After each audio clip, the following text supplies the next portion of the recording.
Good morning everybody. My name is Ritika Vashisht and I am your new SST teacher from Takshila Model Senior Secondary School. So students, we are today going to discuss history, that is chapter number 4 of history, which is colonialism and tribal societies. So before we are going to start up with the chapter, I would like to tell you that the chapter is on page number 32.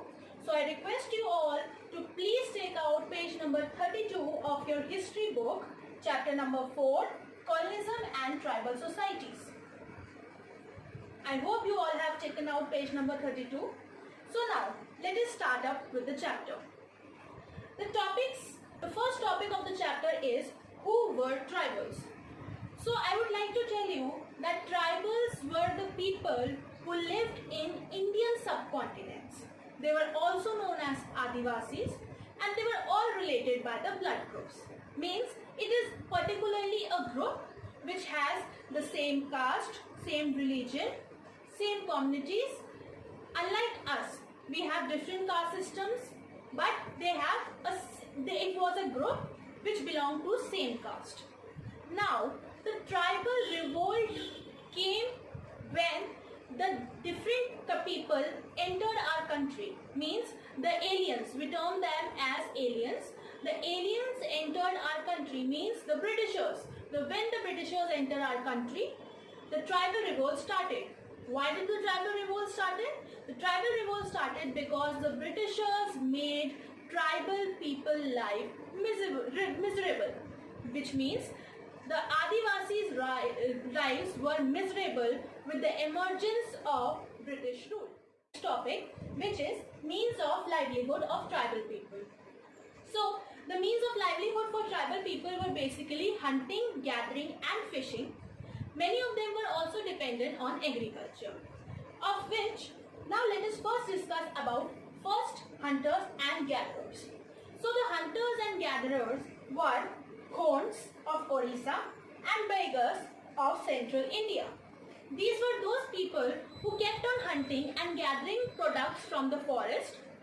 Also, they collected many forest products like fruits, vegetables, medicines, etc. They shared these products with they always shared their products with the community members and helped each other. Also, they made carpets and ropes and sold them in the market. They also practiced barter system.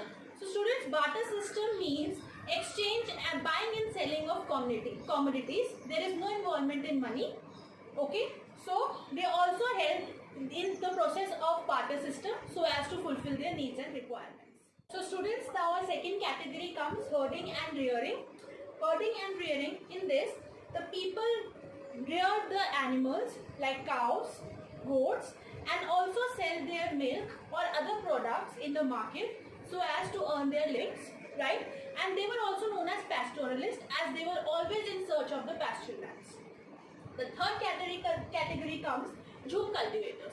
The jhum cultivator is also known as shifting cultivation, which is practiced in North and Central India, right? And in jhum cultivation, what the people did was they were always in a search of a land in which they could grow their crops. Once they grew their crops, they set out fire on that particular piece of land.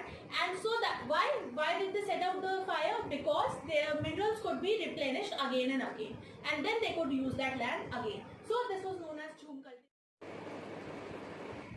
Okay students, so now let us come to the third topic of the chapter, which is on page number 34. I request you all to please take out page number 34. So the topic number 3 is tribal people during British rule. So when Britishers entered India, the life of tribal people became miserable, as Britishers always challenged the rights of the tribal people. They always exploited the natural resources and they always also exploited the tribal people. Question comes, how they were exploited by the tribal peoples were exploited by the Britishers? So Britishers brought, or either they created zamindars who were outsiders. What did they do? They took over the lands of the tribal people. So the zamindars were the owners and the tribal people were reduced to mere tenants. As being a tenant, they had to pay rent to the zamindars, and for that they had to borrow money from the money lenders who charged a very high rate of interest. When they charged a very high rate of interest, there was a liability to pay the interest by the tribal people. So initially they sold everything to pay the interest and remained in a trap. Why did they remain in a trap? Because they were never able to repay that whole principal amount. So for that, any tribal community or any tribal person who was unable to pay the amount was evicted from their land, and gradually they became landless and their lives became miserable. Our fourth topic comes forest policy of Britishers. So what was the forest policy of Britishers? Earlier, the tribal people were easily and accessibly using the forest for their resources, for their living. But now, with the emergence of Britishers, the Britishers had to cover the forest land and the tribal people were evicted out from the forest. Why were they evicted out? Because the Britishers had to expand railway, due to which the forest resources were devastated. Right? So, the forest also were reserved by the Britishers, which means now the tribal people could not hunt, gather or do anything in the forest. They were also sent out of the forest, which was their living place. So this made very difficult for the tribal people, and also after some time the Britishers allowed tribal people to work in a small patch of land, and there was no compensation given by Britishers to the tribal people. When Britishers made plantations, they set up industries, they started selling cash crops at a very high price to other countries and made profit. But on the other hand, the people who worked in the plantations, means the tribal people who worked in the plantations, were given very low wages. To our fifth topic. Before we start the fifth topic, I would like to tell you we are on page number 35 of the history book. The topic is problems faced by the tribals.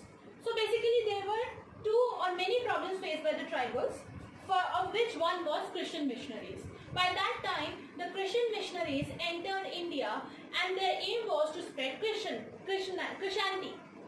The tribal people converted themselves into Christianity with the hope that they would always recover their rights which were lost by the Britishers.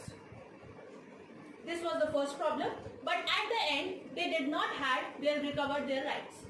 And the second problem were the traders. At that time, traders also emerged into the tribal communities, bought the products at a very low prices and sold it in the towns and cities at a very high prices. Also, the tribals were always discriminated by the traders. So this was about the problems faced by the tribal people. This was one area, and the other area we have already discussed was last topic, which is Munda Rebellion. I would like you all to please take out page number 36 of your history book to start up with the last topic. So Munda Rebellion, the main aim of the Munda Rebellion was to do away with the moneylenders, zamindars and of course the Britishers. Since the Britishers always exploited the tribal people, they took over their rights and lands, and the zamindars made them tenant for which they had to pay the rent.